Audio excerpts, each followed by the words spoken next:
Hola a todos, bienvenidos a Hebreo Bíblico 1. Estamos felices de poder recibirles y tenerles de nuevo. Hoy estamos viendo un tema espectacular. Es uno de los temas que más me impresionan en el lenguaje del hebreo debido a que no lo tenemos en el español.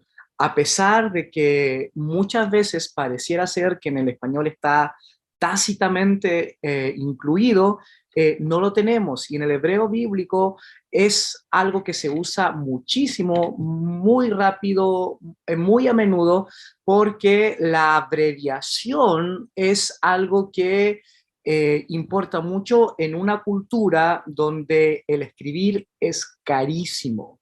El poder conseguir papiro es carísimo. Entonces, entre más abreviado entre más abreviado se coloquen las palabras, más barato es la empresa del copista o del escriba en este caso. Entonces, el objetivo de la clase del día de hoy va a ser hablar del constructo en hebreo y la idea es poder conocer los principios y reglas del constructo del sustantivo hebreo al mismo tiempo que sus terminaciones y características. Entonces, cuando hablamos de constructo, tácitamente estamos hablando de el sustantivo, de una variación, de una abreviación del sustantivo cuando aparece más de una vez y anhela determinar su función posesiva, es decir, la preposición que nosotros usamos en español o en hebreo, que es de.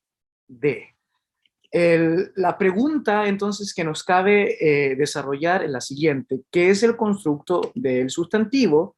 Y la respuesta más breve sería que la construcción de estado o status constructus es la forma que toma un sustantivo o adjetivo en algunos idiomas semíticos como el árabe o el hebreo para expresar una relación de caso genitivo, es decir, de pertenencia.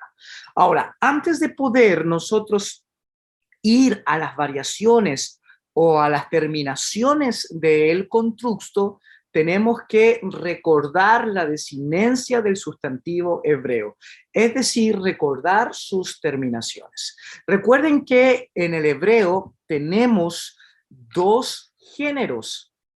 ¿Cuáles son? Masculino y femenino. Sin embargo, tenemos tres variaciones de número, es decir, singular, plural y dual. Entonces, en el sustantivo hebreo, las terminaciones en el masculino singular no existen.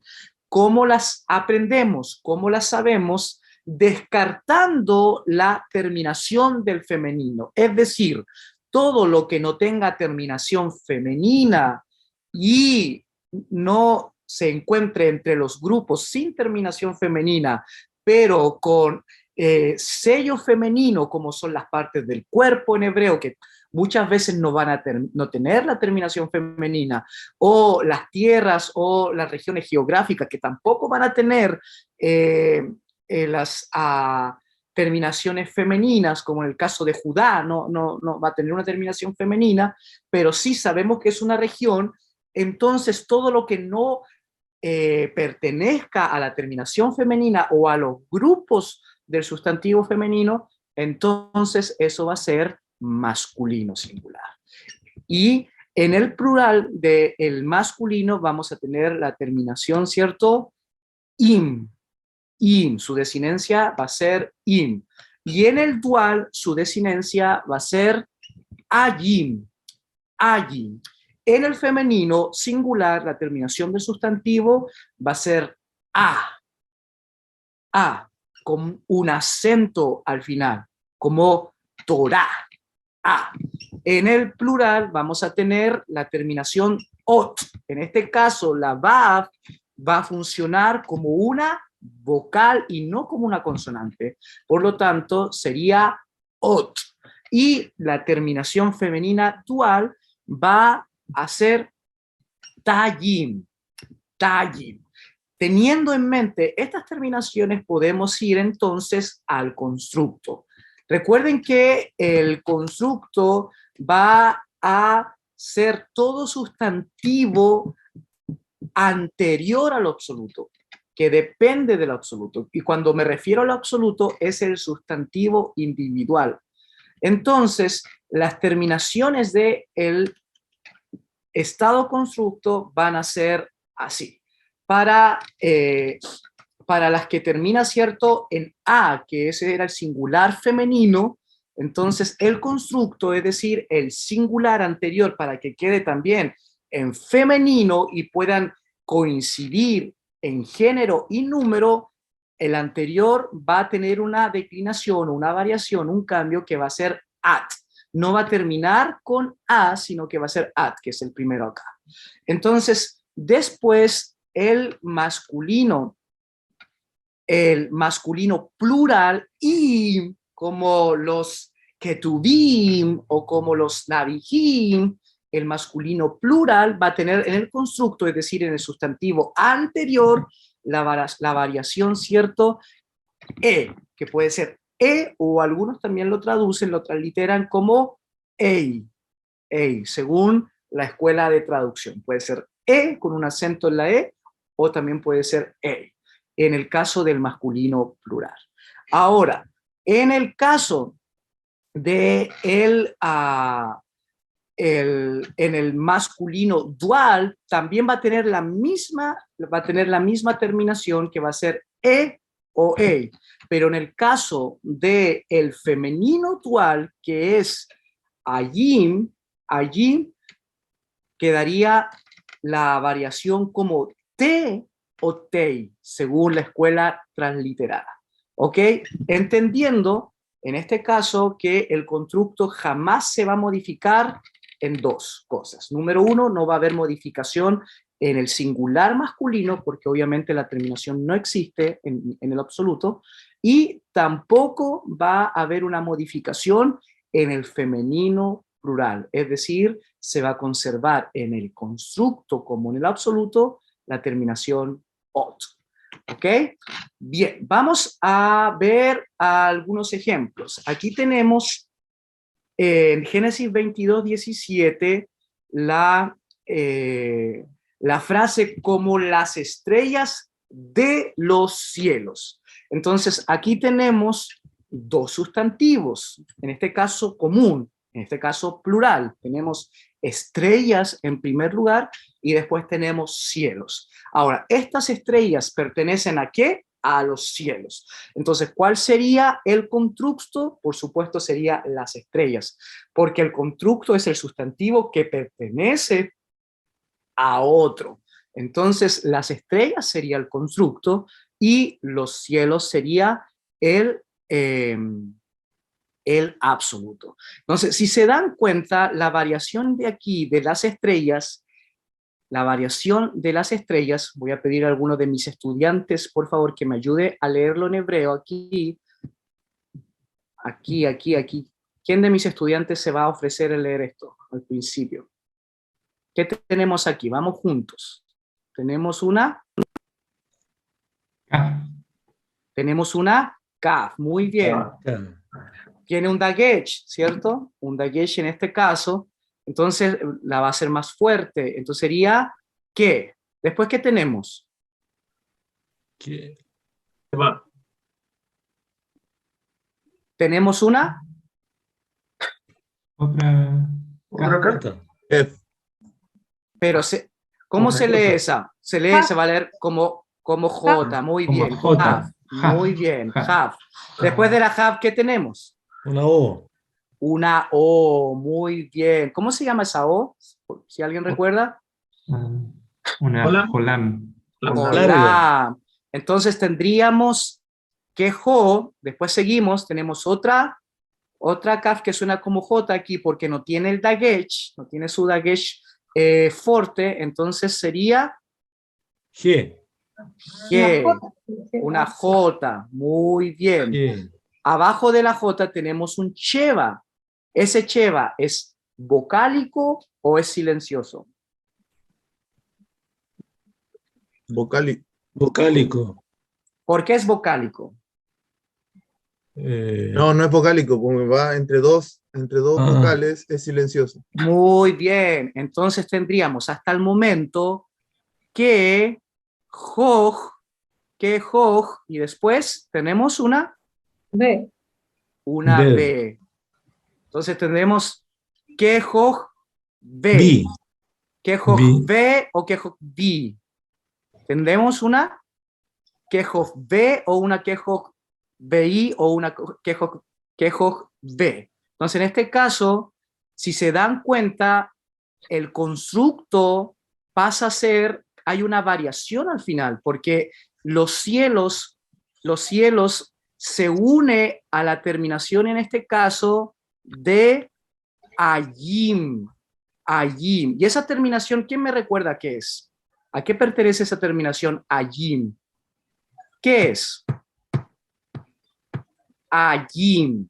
Es un masculino constructo plural, masculino plural. Ayim es, vamos a ver, Es dual. es dual. Ah. Ayim es masculino dual. Ayim. ¿Ok? Ayim.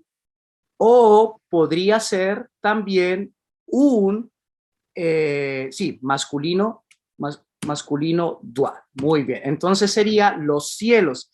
Es muy interesante que en este pensamiento los cielos son dos. Eso recuérdelo, es muy interesante eso. Son dos, es algo que viene en par. Entonces es muy importante eso porque ustedes saben que la teología judía hablaba hasta de 7 cielos. Entonces ellos tenían un número determinado de cielos. Entonces ese dual habla de la finitud de los cielos. No es un cielos incontables o infinitos, no. Para el judío hay una finitud de cielos. Entonces, ese dual le da una finitud, es decir, un número determinado.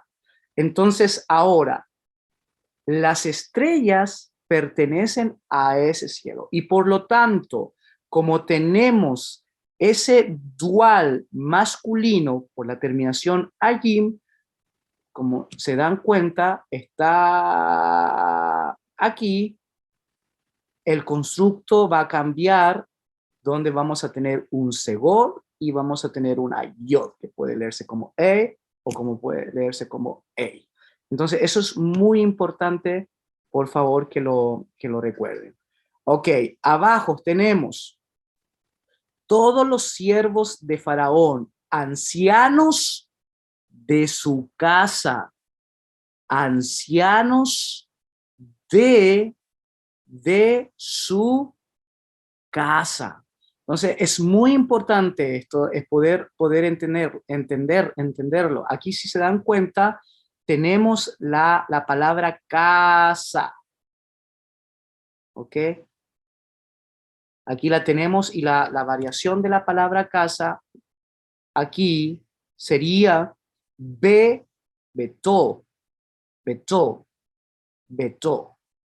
esta variación betó, si se dan cuenta, termina en una to. Entonces, la terminación to es femenina, la terminación to es, ¿dónde está? Aquí está, ot. Aquí es ot, pero la terminación quedaría como algo femenino. Entonces, el constructo también sería ei. El constructo también sería ei. ¿Dónde está? Ei. Entonces, eso es importante poder recordarlo.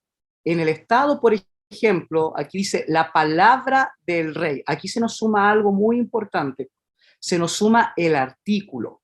Entonces, en el estado constructo, el sustantivo anterior al obsoleto no va a llevar el artículo definido, sino que simplemente lo va a llevar el sustantivo absoluto. En este caso, la palabra melech o melech, que es rey, sería hamelech, pero el constructo no es necesario que lo lleve. Sin embargo, como melech es masculino singular y no tiene terminación, tampoco el constructo la va a tener. Si se dan cuenta, no hay ninguna terminación. Sin embargo, ¿cómo sabemos que pertenece al rey? Una, por el puntito, el mekef, que no aparece aquí, que es esta rayita, no es un puntito, perdón, es una raya, es una línea, pero que en algunos contextos es tácito, es decir, el tácito nos va a decir de que tiene estado de pertenencia al sustantivo que le sigue. Entonces sería la palabra del rey. Aquí tendríamos un hijo de hombre. ¿Por qué decimos un hijo? Porque el absoluto no tiene el definido, no tiene el artículo. Entonces aquí tenemos Adam y no tenemos Hadam, tenemos Adam. Por lo tanto, es indefinido y tenemos la palabra ben. Entonces sería un hijo de hombre. Lo mismo que aquí abajo con el profeta, un profeta de Yahvé. Entonces tendríamos Naví, Naví, la, Naví, la, más o menos, la a va, que es una, o en este caso es una variación con la yod, que es ya va o ya ve, ya va o ya ve. Ahora, ¿por qué nosotros lo traducimos Yahvé? No lo traducimos desde el hebreo, sino que lo traducimos desde el inglés, porque recuerden que la vav en inglés va a sonar no como una V corta, sino como una doble V. Entonces va a sonar como Yahweh, Yahweh, Yahweh. Y de allí entonces nosotros lo traducimos como Yahvé. Ahora, muchos de ustedes han hecho griego y el estado constructo hebreo es muy parecido al caso genitivo del griego. Muy, pero muy parecido. Si se dan cuenta, aquí nosotros tenemos en hebreo, davar Yahvé, davar Yahvé, davar Yahvé, o davar Jehová, según como usted use la transliteración. Davar Jehová o davar Yahvé o davar Yahweh, que es lo mismo de rema curión en griego, rema curión, es decir, la palabra de el Señor. Ustedes me pueden decir, no, pero el Señor no es curión, es Kyrios o curios, según como lo pronuncie. Pero como está en el caso genitivo, es decir, que tiene un caso de pertenencia, entonces estamos hablando del Señor y que la palabra, lo que va antes, le pertenece. Entonces, esto es muy parecido a ese caso, al caso genitivo griego. Tenemos entonces davar Jehová o davar Yahvé. Davar Jehová o davar Yahvé. Y cuando nosotros hablamos del genitivo griego, siempre estamos hablando de que hay una relación, una dialéctica más que gramatical, hay una relación también esencial, es una relación de esencia de lo que le pertenece. Entonces, es muy importante esto, entender que es del siguiente sustantivo. Entonces, esta es la palabra del Señor, la palabra del Señor. Y aquí, por ejemplo, ton logon su, ton logon su o ton logon sou, es decir, tu palabra te pertenece a ti, tu palabra, que en hebreo sería, ¿cierto? De Barej. Muy bien.